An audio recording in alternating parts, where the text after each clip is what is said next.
Anda kembali di Berita Utama bersama saya Jihan Novita. Saudara, 2 kali bertemu di putaran ketiga kualifikasi Piala Dunia 2026 zona Asia, Timnas meraih hasil yang memuaskan kala bertemu dengan Arab Saudi. Pasukan Garuda berhasil menahan imbang The Green Falcon 1-1 kala bertandang ke Arab Saudi. Dan menang 2 gol tanpa balas kala bertanding di Stadion Gelora Bung Karno. Namun saudara, hasil pertemuan itu sepertinya tidak bisa menjadi acuan karena Arab Saudi telah mempersiapkan segala sesuatunya untuk bisa lolos ke Piala Dunia. Saudara, masih tersisa 1 hari lagi, tetapi tensi panas jelang kontra Arab Saudi sudah mulai terasa. Sampai-sampai media asal Inggris The Guardian ikut menyoroti pertandingan antara timnas Indonesia melawan Arab Saudi ini. The Guardian menuliskan pertandingan berlangsung di Arab Saudi dan tuan rumah memiliki waktu istirahat 6 hari di antara pertandingan mereka. Sementara tim tamu bermain 2 kali dalam 3 hari di depan 60.000 penonton akan menjadi laga yang berat. Kemudian saudara, semuanya akan bergantung pada pertarungan melawan Irak. Tim yang memiliki sejarah bakat tetapi juga kurang berprestasi di kualifikasi Piala Dunia. Dan saudara, untuk menghindari gangguan non-teknis, PSSI tegas menolak penginapan yang disediakan oleh Arab Saudi.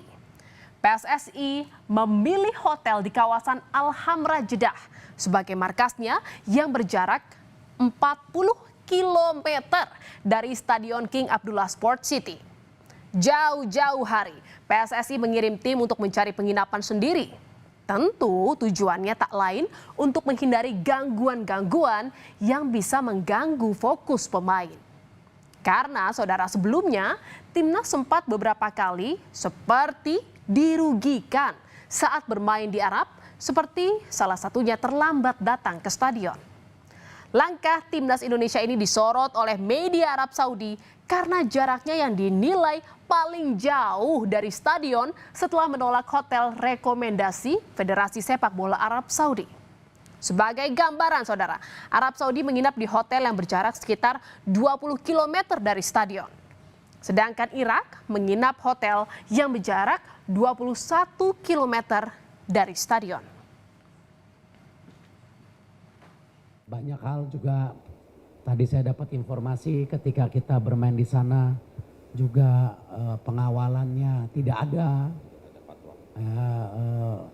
bahkan telat ke lapangan sampai waktu yang berlebihan gitu. Nah ini yang kita coba membuat tim advance, sudah kita kirim kemarin, hotelnya pun kita memilih hotel yang tidak disiapkan oleh panitia. Ya, ini bagian-bagian kita menjaga X faktor supaya tim kita bisa lebih fokus di sana. Upaya lain untuk menghindar dari gangguan-gangguan non-teknis juga sudah dicoba oleh PSSI, yakni terkait ditunjuknya wasit asal Kuwait Ahmad Al-Ali menjadi pengadil di laga melawan Arab Saudi. PSSI memprotes penunjukan wasit Ahmad Al-Ali yang dinilai bisa menguntungkan Arab Saudi karena berasal dari satu kawasan yang sama dengan Arab Saudi. Protes pun sudah dilayangkan PSSI kepada AFC dan juga FIFA. Namun akhirnya saudara, protes tersebut ditolak. Akun resmi The Asian Football melalui unggahan di Instagram menyebut FIFA dan Konfederasi Sepak Bola Asia AFC resmi menolak protes yang diajukan PSSI terkait penunjukan wasit asal Kuwait Ahmad Al-Ali untuk memimpin pertandingan timnas Indonesia melawan Arab Saudi pada putaran keempat kualifikasi Piala Dunia 2026 zona Asia. Tetapi saudara, manajer timnas Sumarji menyatakan para pemain timnas akan tetap fight untuk memenangkan pertandingan siapapun wasit yang memimpin laga. Kembali lagi, apapun yang terjadi, kita tidak akan terpengaruh dengan siapa yang akan memimpin pertandingan.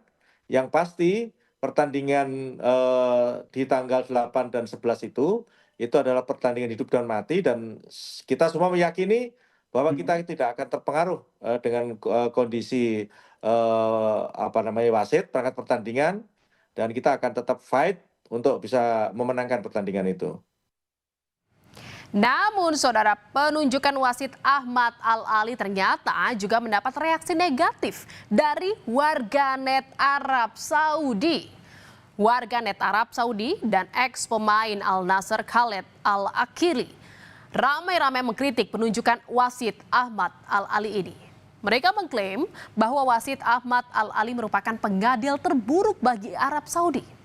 Sejak mendapat lisensi FIFA pada 2019, Ahmad Al-Ali tidak membawa berkah bagi Arab Saudi, baik di level klub maupun tim nasional. Arab Saudi hanya menang sekali dalam 3 laga saat dipimpin wasit Ahmad Al-Ali. Dan saudara, yang tak kalah menjadi perbincangan adalah jadwal pertandingan, di mana jadwal pertandingan antara Arab Saudi, Indonesia, dan Irak dinilai tidak adil, saudara. Bagaimana tidak, saudara? Timnas Indonesia hanya memiliki waktu istirahat 3 hari untuk ke pertandingan selanjutnya. Irak juga mendapat jeda istirahat selama 3 hari untuk ke pertandingan selanjutnya. Sedangkan Arab Saudi memiliki jeda waktu 5 hari untuk jeda istirahat. Sehingga banyak pihak yang menilai jadwal pertandingan menguntungkan tuan rumah Arab Saudi. Dalam proyeksi di putaran keempat kualifikasi Piala Dunia 2026, Footy Rankings memandang sebelah mata terhadap Indonesia, saudara.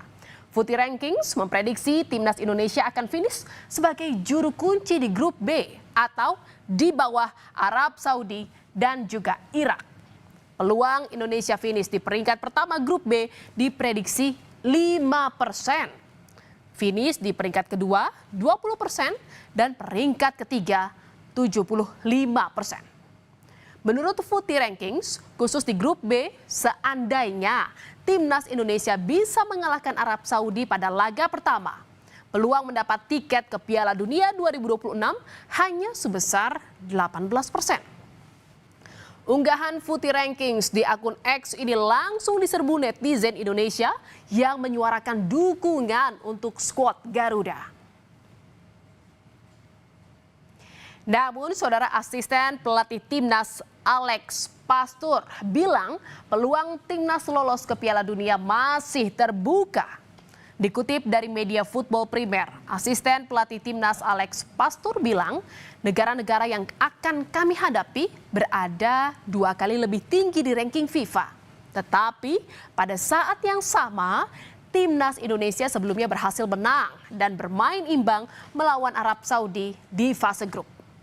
Itu menunjukkan bahwa hal tersebut mungkin terjadi asalkan bermain dengan sangat terorganisasi. Imbuh Pastoor.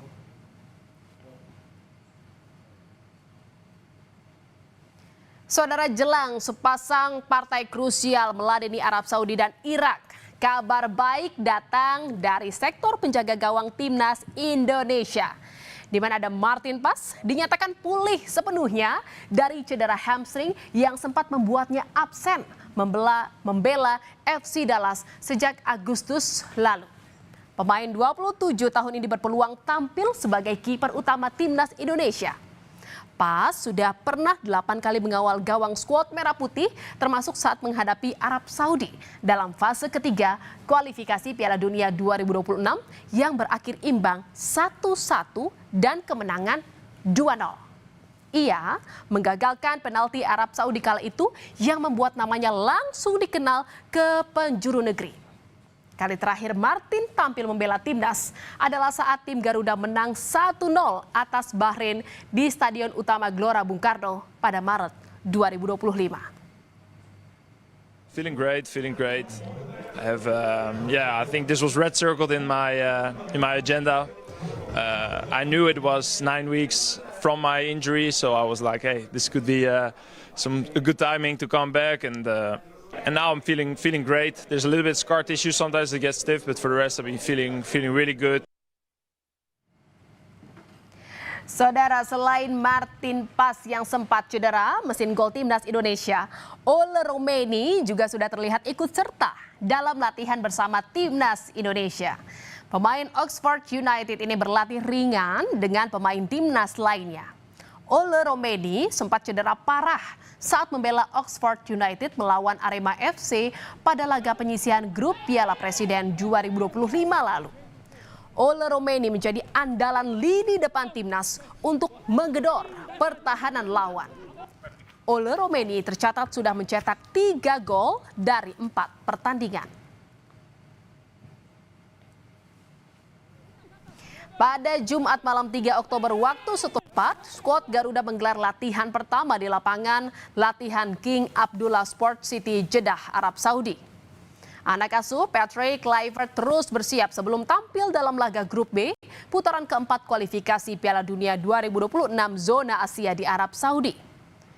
Sejumlah pemain yang ikut latihan diantaranya ada Rizky Ridho, Rizky Kambuaya, Beckham Putra, Eliano Reinders, dan Tom Haye.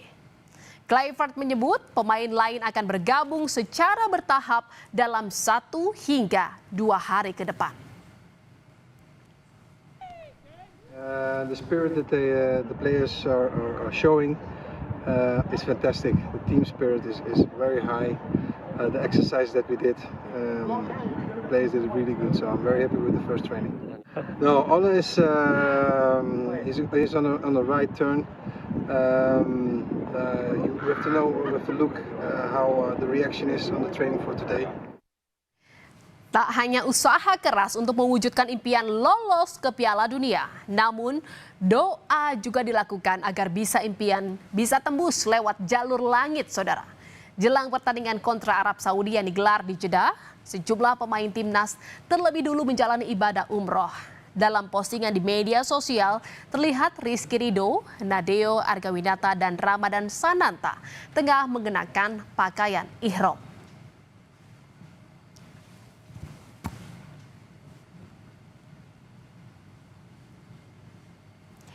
Saudara, memang Arab Saudi dan Irak merupakan tim raksasa Asia yang merupakan langganan lolos ke Piala Dunia.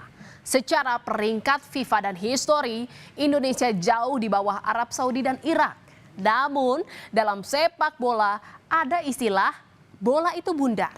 Belum tentu tim hebat bisa menang melawan tim yang lemah, dan bisa saja tim yang dianggap lemah justru memberikan kejutan. Usaha dan doa dilakukan para penggawa Garuda. Sedangkan kita wajib memberi dukungan agar Jai Ijes dan kolega bisa membawa Garuda lolos ke Piala Dunia. Semoga saja Dewi Fortuna berpihak pada skuad Garuda dan timnas bisa memberi kejutan lolos langsung ke Piala Dunia.